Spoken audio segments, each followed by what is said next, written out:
Patuloy ang pagbomonitor ng Department of National Defense sa sitwasyon sa West Philippine Sea. Ito matapos ilabas ng ahensya ang mga larawan ng Chinese vessels na nakapalibot sa Baho de Masinloc.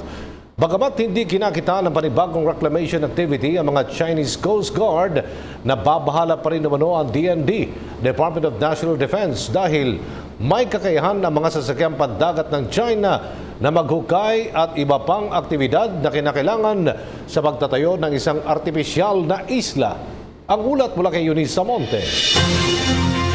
Inilabas na kahapon ng Department of National Defense ang larawan na nagpapakita ng ilang sasakyang pandagat ng China upang suportahan ang pahayag nito na palihim na sinisimula ng China ang konstruksyon para patatagin ang kontrol sa bahura o sa shoal sa kontrobersyal na West Philippine Sea. Sa ipinadalang larawan ng Department of National Defense na kuha ng Philippine Navy, kapansin-pansin ang pagdami ng mga sasakyang pandagat ng China na nakapalibot sa Baho de Masinloc.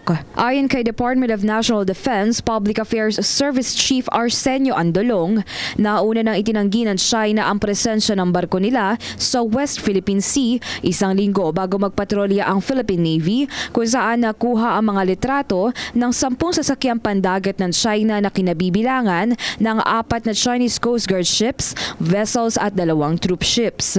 Giniit ng China, pang maritime purposes lamang ang mga ito. Dagdag pa ni Andolong, sumulat na ang Department of Foreign Affairs sa embahador ng China para sa kanilang paliwanag sa kabila ng kanilang pagde-deny. Matatandaang nagpahayag na ang Pilipinas ng grave concern nitong linggo na ipinahayag ni National Defense Secretary Delfin Lorenzana. Wala naman nakitang mga paghuhukay ng Chinese Coast Guard, ngunit sa sobrang dami ng mga sasakyang pandagat ay nakababahala na ito, lalo pat ang mga barko na China na dumaong sa bahura ay may kakayahang maghukay ng buhangin at magsagawa ng iba pang aktibidad na kailangan sa pagtatayo ng isang artipisyal na isla. Tuloy-tuloy na ba na pagmomonitor ng Department of National Defense sa West Philippine Sea at ang anumang susunod na hakbang ay magmumula raw sa kanilang Commander-in-Chief at President Rodrigo Duterte. Matatandaan 2 buwan na ang nakakaraan, naglabas na ang desisyon ng Permanent Arbitration Court pabor sa Pilipinas at nagsasabing walang basehan ng China na angkinin ang teritoryo sa West Philippine Sea gamit ang historical rights claims ng kanilang bansa.